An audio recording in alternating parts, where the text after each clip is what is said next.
Hi friends, welcome back to Mama's Bema. இன்னைக்கு என்ன video பார்க்க போறீங்க அப்படினா நாங்க பெங்களூர்ல இருந்து வந்துட்டோம். வந்த கடைசி நாள் வீடியோ தான். நாங்க எப்படி வந்தோம், ஏன் வந்தோம், எதுக்கு வந்தோம் அப்படிங்கறதெல்லாம் வந்து உங்களுக்கு இதுக்கு அப்புறம் தான் வரும். ஏன் அப்படினு பாத்தீங்க அப்படினா நிறைய ட்ராஜடிஸ், நிறைய கஷ்டங்கள், லக்கேஜ் கிக்கேஜ்ன்ட்டு ரொம்ப கஷ்டப்பட்டுட்டோம். நாங்க அங்க இருந்து இங்க வந்தது. அது என்ன அப்படிங்கறது வாங்க வீடியோக்குள்ள போய் பார்க்கலாம். வந்துட்டாரு, நம்ம கிளம்பிட்டோம். ஒருத்தர் ஆட்டோல போயாச்சு.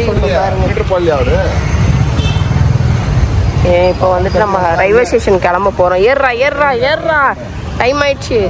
இந்த மக்கு பிண்ட பண்ண வேலையை பாருங்க ஃப்ரெண்ட்ஸ். எஸ்பிசியில் ஏறணுமா? இங்கே நெக் ஆஃப் த மூமெண்ட் தான் கிருஷ்ணராஜபுரமே தெரியுது எங்களுக்கு. மூச்சு வாங்குது. இவ்வளோ பெரிய ஷூட் கேஸ் தூக்கின்னு தள்ளின்னு ஓடியார வேண்டியதாக இருக்குது. போர்ட்டரும் யாரும் வரமாட்டேன்றாங்க. இப்போ ஃபைனலாக மெட்ரோவில் ஏறுறோம் நாங்கள். முடியவே இல்லை என்னால் சுத்தமாக முடியல ஃப்ரெண்ட்ஸ். மாங்குன்னு ஓடியார வேண்டியதாக இருக்குது. எஸ்பிசி இங்கேருந்து 15 மினிட்ஸில் போயிடுமா? யாருனாலையும் பேச முடியல. நான் தான் தம் கட்டி பேசினுங்கிறேன். மாப்பிள்ள அந்த டிக்கெட் கவுண்டர்லேருந்து டிக்கெட் எடுத்துனுங்கிறார் மெட்ரோவுக்கு. சீக்கிரம் பிடிக்கிறோமா இல்லையான்றதை பார்க்கறது தான் பெரிய டாஸ்கே இருக்கும் ஃப்ரெண்ட்ஸ். இப்போ எங்கே படுத்துனுக்குது பாருங்கள். வந்தே பாரத் டிக்கெட் எல்லாம் முழுங்கிட்டு காரில் போகலான்னு சொன்னால் கேட்காம ட்ரெயினில் தான் போகணும். என்ன பண்ணா தெரியுமா? நிமிந்துச்சு. அப்படியே காலெல்லாம் வெட நடுங்குது. அப்படியே காலு எல்லாம் லக்கேஜ் எல்லாம் பயங்கர வெயிட். ஐயோ பெரிய லக்கேஜ் தூக்கிட்டு படிக்கட்டு ஏறி இறங்கி என்ன பண்ணோம் அப்படின்னா, ஆக்சுவலா வந்து நான் டிக்கெட்டே ஒழுங்கா பாக்கல. அது ஏன் தப்பு தான். ஆக்சுவலா வந்து இங்க ஒர்க் ஆகல. எல்லா ட்ரெயினும் கிருஷ்ணராஜபுரம் நிக்கும் அப்படின்னா நான் நினைச்சிட்டேன் ஓகே வந்தே பாரத் வரும்போது கிருஷ்ணராஜபுரத்துல தானே இறங்கணும், போகும்போது அப்படிதான் இருக்கும் போலன்னு நினைச்சுன்னா அதே மைண்ட் செட்ல விட்டுட்டேன். டிக்கெட்டையே பாக்கல. கடைசியில வந்துட்டு பிளாட்ஃபார்ம்ல போய் நிக்கும் போதுதான் எங்க நான் கிருஷ்ணராஜபுரம் நான் ஆட்டோல வந்துட்டேன் ஃப்ரெண்ட்ஸ். பெரிய லக்கேஜ் அதை வந்து கார்ல வைக்க முடியாது மாப்பிள்ள கார்லன்ட்டு நான் ஆட்டோல அதை வச்சுட்டு ஆட்டோல வந்துட்டேன். வந்து இறங்கிட்டு ஒரு போர்ட்டர் தூக்க முடியல அப்படின்ட்டு வந்து இறங்கிட்டு போர்ட்டரை கூப்பிட்டு கேட்டேன், என்ன ட்ரெயின் சார்னார்? வந்தே பாரத் சென்னை அப்படின்னோன்னா அது இங்கே நிற்காது, எஸ்பிசி தான் மெயின் சென்ட்ரலில் தான் நிற்கும், பெங்களூர் சிட்டிக்கு தான் போனோம் நீங்கள் அப்படின்ட்டாரு. அப்போ அவர் சொல்லும் போதே மணி 2:15. சரி மாப்பிள்ள என்ன சொன்னார், காரில் போயிடலாமாம்மா, கார் எடுத்துடலாம் அப்படின்னு ஓடினார். வேணாம் கார் எடுக்காதீங்க. அவரே சொன்னார் கார்லாம் போக முடியாது உங்களால். போர்ட்டரே சொல்லிட்டாரு மெட்ரோவில் ஏறி இறங்கிடுங்க, வேலை முடிஞ்சு போயிடும், சீக்கிரம் போயிடுவீங்க அப்படின்னாரு. மெட்ரோவில் போய் டிக்கெட்டை எடுத்துட்டு இறங்கினா அதுக்கப்புறம் மாப்பிள்ளைய வர வேணான்ட்டோம். மெட்ரோ வரைக்கும் வந்து டிக்கெட்லாம் எடுத்து கொடுத்தாரு. அவருக்கே வழி தெரியல மெட்ரோல எங்க போறது ஏது போறதுன்ட்டு. எங்களுக்குமே சென்னை தெரியும், ஆனா மெட்ரோல போக தெரியும், வழி தெரியாது. எங்க ஏறி இறங்குதுன்னு எனக்கு சுத்தமா தெரியாது. ஏன்னா ஜங்ஷன் எதுன்னே தெரியாது. நம்ம அடிக்கடி இதுல போய் பழகிறதா இப்படி ஏறணும் இப்படி போனா அப்படி வரணும் நமக்குமே தெரிஞ்சிருக்காங்க. வண்டிலையும் கார்லயும் போய் பழகணும். அவருக்குமே தெரியல எதுன்னு தெரியல. எஸ்பிசின்னு டிக்கெட் மட்டும் வாங்கி கொடுத்தாரு. வாங்கி கொடுத்துட்டு நாங்க போயிட்டோம். 2:50க்கு எங்களுக்கு ட்ரெயின். 2:55க்கு ட்ரெயின். 2:50 ட்ரெயின். 2:55க்கு அந்த ஸ்டேஷன்ல இருந்தே கிளம்புது ட்ரெயின். நாங்க போய் 3:05க்கு அங்க நிக்கிறோம். 10 நிமிஷம் லேட்டு. அந்த 10 நிமிஷம் லேட்டுனால வந்தே பாரத் ட்ரெயினையும் மிஸ் பண்ணிட்டோம். நாங்க அட்லீஸ்ட் 2:15க்கு நாங்க கேஆர்புரம் ஸ்டாப்ல வராம இருந்திருந்தோம் அப்படின்னா கரெக்டா 2 மணிக்கு வந்திருந்தோம்னா ட்ரெயினை பிடிச்சி நேரத்துக்கு 7:45 வீட்டுக்கே போய் 7:45 சென்னை வந்து சேர்ந்திருப்போம். வீட்டுக்கு ஒரு 9 மணி 10 மணிக்குள்ள வீட்டுக்கு போய் சேர்ந்திருப்போம். இப்ப அதெல்லாம் விட்டு தொங்கன்னு அங்க இருந்து போய் அங்க அந்த ஸ்டேஷன் இந்த ஸ்டேஷன் எல்லாம் அலைஞ்சு கிழிஞ்சு கடைசியில பஸ் தான் கிடைக்கும் அப்படின்னு சொல்லிட்டு அங்க உட்காந்துக்கிட்டு ஒரே ஆர்ப்பாட்டம். ஃபிளைட்ல போலாம்னு. அது அங்கிருந்து எவ்வளவு தூரம்னு தெரியல. ஃபிளைட்டை பார்த்தா 5 மணிக்கு ஒரு ஃபிளைட் இருக்குது. 5000 ரூபாய் பர் ஹெட் வந்து 5000.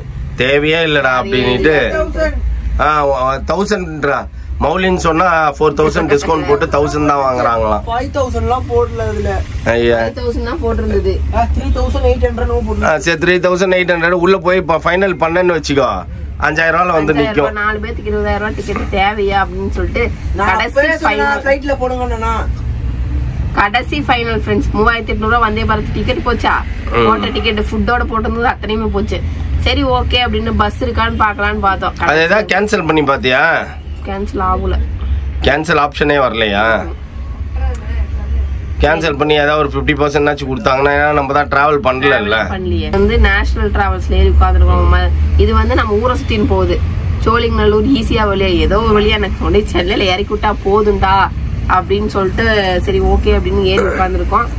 என்ன கேட்டா நான் என்ன சொல்றேன், பேசாம சோழிங்கநல்லூர்ல இறங்கிடலாமா? இறங்கிட்டு அங்கிருந்து நம்மளுக்கு கிட்ட தானேப்பா. அங்கிருந்து கிட்டனே எப்படி போவ?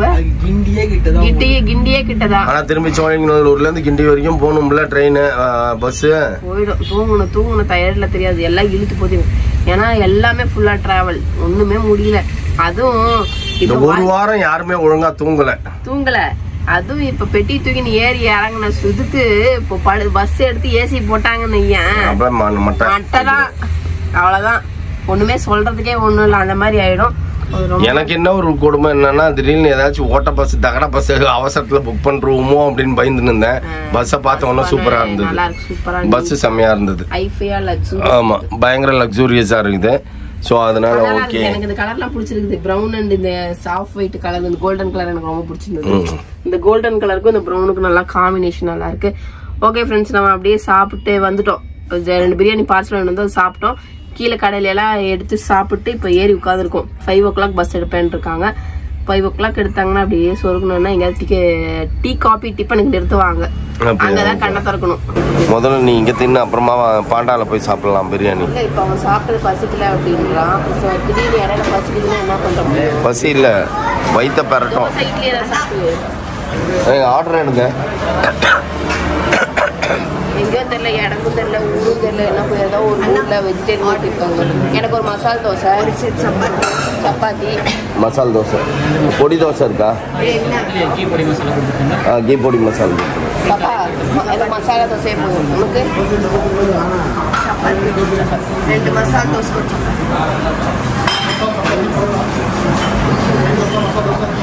அவ்வளோதான், ஆர்டர் பண்ணியாச்சுல. சாப்பிட்டு சட் புட்டுன்னு கிளம்புங்க. பிடிச்சோன்னு 1:30 மணிக்கு தான் சென்னை போய் சேருமா. அது வரைக்கும் ஸ்லீப் பண்ணணும். நான் கொஞ்சம் ஒர்க் பண்ணிட்டு இருந்தேன், கொஞ்சம் தலை கேராகுது. அது ஆடுறதுனால இதுக்கப்புறம் நம்ம வேலை செய்ய மாட்டோம், ஆஃப் பண்ணி வச்சுக்கோங்க. என்ன சொன்னியா மகேஷ்ராஜா? நீ என்ன மகேஷ்ராஜா பண்ற? மூளை கம்மின்னு சொன்னேன், மூளை ஜாஸ்தி கிடையாது, கம்மி. அதுக்கு எது உதாரணம் சொன்னீங்க? கெட்ட கொழுப்பு ஜாஸ்தி. ஒவ்வொருத்தருக்கும் வந்து பாத்தீங்கன்னா 2 வகையான கொழுப்பு. ஒன்று கெட்ட கொழுப்பு உடம்புல இருக்கு, கெட்ட கொழுப்பு நல்ல கொழுப்பு. ஓகேவா? உங்களுக்கு கெட்ட கொழுப்பு தான் ஜாஸ்தி இருக்குது, நல்ல கொழுப்பு இல்லை. அதே மாதிரி மூளை 2 வகையான மூளை, நல்ல மூளை கெட்ட மூளை. கிரிமினலா திங்க் பண்ற மூளை, நல்ல விதமாக யோசிக்கிற மூளை, 2 மூளை ஒர்க் பண்ணும். உனக்கு வந்து கெட்ட மூளை தான் இருக்குது, தவிர்த்து நல்ல மூளை இல்லை. நல்ல மூளை இருந்தது, நல்ல மூளை இருக்கிறதுனால தான் கேளு. நல்ல மூளை இருந்ததா ஸ்ரீபெரும்புத்தூர்ல வண்டி நிக்குதுன்னு உனக்கு தெரியும் போதே நீ என்ன சொல்லியிருக்கணும்? மாமா ஸ்ரீபெரும்புத்தூர் நிற்கிறான், நம்மளுக்கு தாம்பரத்துலேருந்து 15 கிலோமீட்டர் 20 கிலோமீட்டர் தான், அப்படி போயிருக்கலான்னு நீ அதை சொல்லாததுனால பாரு. இப்போ நம்ம 40 கிலோமீட்டர் கோயம்பேடு வந்து இறங்க வேண்டியதான். ஐயோ ஆடுது. மூளையை தூக்கிட்டு போய் எங்கே வைக்கிறது? மற்றதுக்கெல்லாம் வாய் வண்ணாந்தாளி வரைக்கும் கிழியும் உனக்கு பேசுறதுக்கு. வேலூர் வரும்போதே நான் பார்த்தேன், அப்பவே நீ சொல்லி இருந்திருக்கணும்ல. நீ கொரட்டை விட்டு தூங்கின்னு என்ன சொல்றியா? நீ பார்த்தது நீ தானே பார்த்த, நான் எப்படி சொல்ல முடியும்? சரி ஓகே ஃப்ரெண்ட்ஸ், கனடி கோயம்பேடே வந்துட்டான் நம்மளை கூப்பிடுறதுக்கு. இறங்கினோம்னா லக்கேஜ் தூக்கி அலைய வேணாம். பிள்ளைங்களுக்கு இப்பதான் அப்பாடான் வண்டி பார்த்தோடு. இப்போ கூப்பிட்டு கனடி வர வழியில் டீ கடை எங்க இருக்குன்னு பார்த்துக்கோ. முதல்ல இறங்கினவங்க டீயை குடிச்சா தான் நம்மளுக்கு மூளையே வேலை செய்யும். இல்லைன்னா அப்படிதான் மங்கி போய் படுத்துக்கிட்டு இருக்கோம். அப்படியே அப்பாடான் இருக்கும் நம்ம வண்டியை பார்த்தாதான். நாளைக்கு ஏகப்பட்ட வேலை இருக்குது. இன்னைக்கு என்னடானா இப்படி தீபாவளி ஷாப்பிங் வேற போவே இல்லை. மூடிக்கு பாடு ராத்திரி 3 மணிக்கு கூட தீபாவளி ஷாப்பிங் கேட்கும். ஓகே ஃப்ரெண்ட்ஸ், நம்ம பஸ் ஸ்டாண்ட்லேருந்து இறங்கினதுக்கு அப்புறம் மீட் பண்ணுவோம். ஃப்ரெண்ட்ஸ் இன்னைக்கு காலையில் ஏர்லி மார்னிங் 3 o'clock தான் வந்தோம். சொன்ன மாதிரி கனடி வந்தார், வந்து நம்மளெல்லாம் பிக்கப் பண்ணிட்டு லக்கேஜ்லாம் எடுத்துகிட்டு வந்து வீட்டில் கொண்டு வந்து அவனை வீட்டில் விட்டுட்டு நம்ம கார் எடுத்துகிட்டு வந்துட்டோம். வந்ததுக்குமே ஆளுக்கு ஒரு பக்கம் இடம் முடிச்சு தூங்கினது தான். எல்லாருமே இப்போ தான் ஏஞ்சிருக்கோம். நான் லைட்டாக மத்தியானம் ஏஞ்சி சமைச்சு வச்சுட்டு தூங்கிட்டேன். வெறும் சாப்பாடு சாம்பார் மட்டும்தான் வச்சேன். இப்போ பார்த்தீங்கன்னா வீடே ரொம்ப குப்பையாக இருக்குது, அதெல்லாம் எடுத்து வைக்கணும்.